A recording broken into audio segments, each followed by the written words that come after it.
Jangan lupa untuk subscribe YouTube channel Metro TV News dan nyalakan notifikasinya.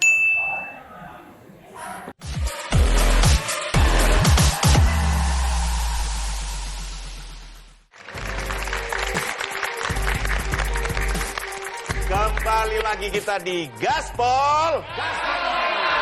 Mantap ya. Dan Pak Ustadz dan juga kawan-kawan semua di sini, alhamdulillah kita sudah kedatangan Mbak Terry Sahab. Assalamualaikum. Waalaikumsalam Sehat ya? warahmatullahi wabarakatuh. Alhamdulillah. Mbak Terry ini kita kenal sebagai seorang penyanyi yang sudah lama banget, mulai dulu penyanyi latarnya Dewa pernah. Betul. Audi juga pernah, dan spesialis yang namanya lagu-lagu. Apakah itu mencerminkan keadaan diri yang selalu lagu-lagunya sedih pada waktu itu loh ya? Kalau dibilang ada beberapa lagu yang akhirnya jadi kejadian, Apa betul itu? juga. Tuh. Contohnya Butiran Debu itu terjadi, di Persimpangan Dilema terjadi, Cinta Tanpa Restu juga sempat terjadi. Tapi sempat mikir kok kayaknya nelongso banget ya, Dulu kok ya? gitu. Tapi akhirnya Terry berpikir satu karya seni akan lebih baik diutarakan kalau di situ di dalamnya ada sebuah kejujuran. Aku pikirnya gitu. Jadi itu dulu ya, dan sekarang kayaknya juga sudah berhijrah ya, sudah berubah lah. Apa yang dirasakan dengan keadaan sekarang? Yang pasti lebih tenang ya. Kalau dulu tuh istilahnya saya banyak seperti jadi orang lain gitu. Ada sesuatu yang lebih lebih ke tertahan gitu. Dan begitu saya hijrah, saya merasa oh ini dia ternyata selama ini Terry yang saya kira hilang gitu. Jadi begitu Terry hijrah, justru rasanya Terry merasa pulang gitu. Dan tentunya Mbak Terry juga dalam perjalanan panjang mulai dulu sampai sekarang sudah berhijrah, banyak mempunyai teman. Tentunya mau teman sekolah, teman main, teman. Mbak Terry yang Mbak Terry rasakan apa? Perbedaan berteman dulu dengan berteman dalam keadaan sekarang. Kalau boleh jujur sebenarnya Terry sendiri tidak ada bermaksud untuk memutuskan silaturahim dengan pertemanan yang dulu atau yang sekarang. Alhamdulillah masih ada banyak yang jadi teman setia Terry yang tetap menemani hijrah Terry gitu. Tapi emang itulah buktinya yang mungkin kalau Terry nggak salah nih Pak Ustadz, mohon diluruskan kalau ada keliru. Orang itu dengan siapa dia duduk agamanya. Agama seseorang itu dilihat dengan siapa dia gitu. Jadi automatically begitu kita berhijrah, Allah sendiri yang mengarahkan teman-teman kita diarahkan lebih dekat dengan yang seperti apa gitu. Benar tadi itu penyampaian Nabi. Kalau mau lihat siapa akbar, lihat siapa temannya. Oke. Nggak perlu lihat, oh temannya siapa, pantas aja. Ya pantas. Kan kalau tanya, Bar gimana? Saya orang baik apa? Tapi itu kan bisa jadi dibikin pencitraan. Tapi kalau dari temannya dilihat, tidak perlu ditanya. Karena air dengan minyak tidak akan mungkin bersatu. Jadi ini tips bagi adik-adik remaja. Khususnya orang tua juga melihat anaknya. Yang mau milih jodoh. Kalau kamu tahu siapa lelaki itu, lihat aja siapa temannya. Oke. Ya, contoh lah, saya tidak usah contoh lain. Saya, tentu saya tidak nyaman berteman dengan orang peminum. Tapi tidak berarti saya tidak menyapa mereka. Beda dengan menyapa, dengan berteman. Oke. Saya biasa kalau datang tempat-tempat ceramah, saya kan dibully di medsos. Kenapa? Saya bilang, bos, orang Yahudi sekalipun, orang tidak beragama sekalipun, saya datangi. Kalau kamu milih-milih teman bahwa jangan ini, maka tidak akan sampai Islam. Tapi dengan catatan teman itu disapa tidak berarti kita menyatu dengan dia. Karena kalau tidak didekati mereka, siapa yang mendekatinya? Dari mana dia bisa dengar dakwah? Maka ada kadang saya berdakwah di dunia nyanyi.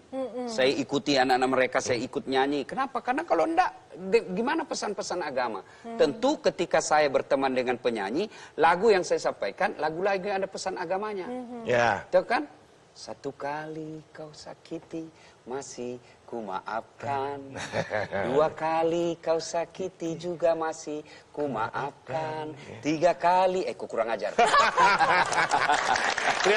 Luar biasa. Nah, Kembali lagi ke Mbak Terry nih, berkaitan dengan tema korban makan teman. Pernah punya nggak pengalaman yang menghadapkan Mbak Terry pada sebuah dilema antara istilahnya mau menolong teman atau padahal kita sebenarnya tidak punya kemampuan untuk menolongnya, akhirnya kita menolong dan akhirnya justru itu merugikan kita. Pernah punya pengalaman seperti itu?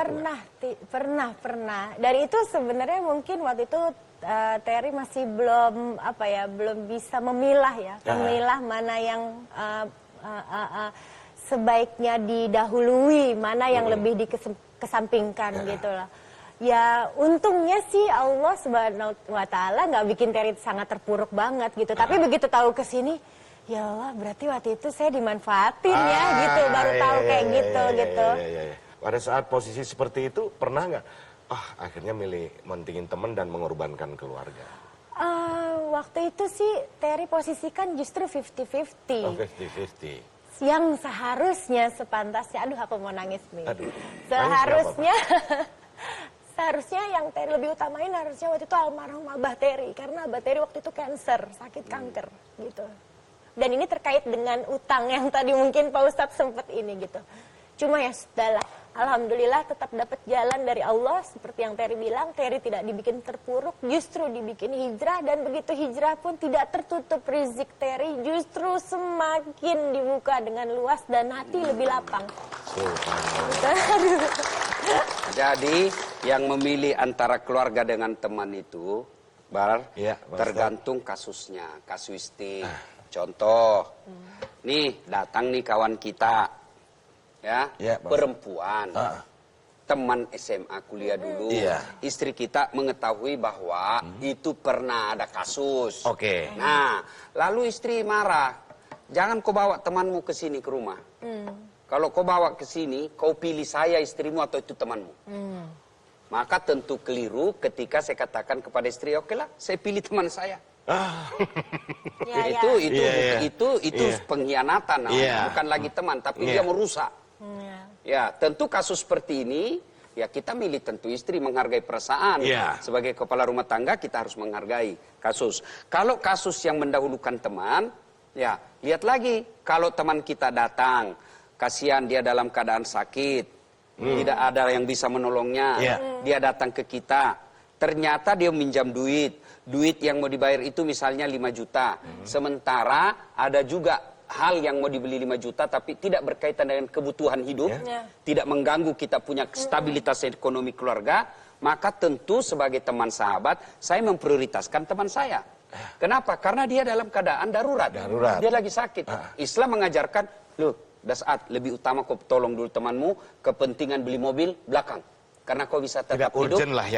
Kau bisa tetap hidup tanpa mobil. Bukankah agama mengajarkan menyelamatkan satu orang jiwa sama menyelamatkan seluruh penduduk dunia?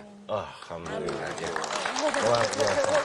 Jadi lihat kasusnya luar biasa, ya. Tapi ingat ketika kita menolong, jangan juga sampai melukai diri. Karena agama mengajarkan asasnya la darar wala diror. Jangan kerugikan dirimu. Walaupun itu dalam hal menolong. Jangan, tidak boleh kalau mengancam diri kita. Misal ya, yang paling sederhana tentang kasus COVID. Ya kan? Ngapain pakai masker?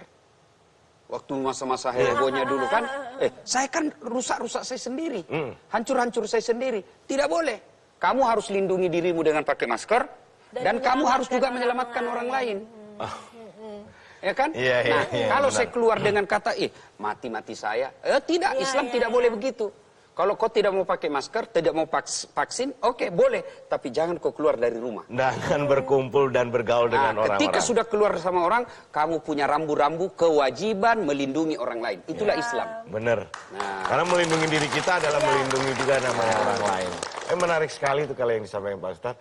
Menolong orang yang baru itu penting. Saya kalau ada orang teman pinjam duit, suka nggak tega ya? Mesti saya kasih. Saya kasih. Lihat lagi. Enggak, mesti saya kasih tahu kalau saya nggak punya duit. Aduh. Nah, satu terakhir sebelum kita nanti closing statement ya. Saat ini Mbak Terry ini dalam posisi sekarang memposisikan teman itu sekarang bagaimana? Apakah masih seperti dulu? Insya Allah sih silaturahim tetap saya jalankan yang sesuai dengan suami saya Rezo. Karena saya udah punya suami. Iya. Dan kebetulan Allah Selamat suami saya punya ilmu yang lebih luar biasa daripada saya. Nggak punya ilmu aja tetap wajib saya untuk patuh beliau. Jadi kalau beliau tidak redho, saya nggak berani.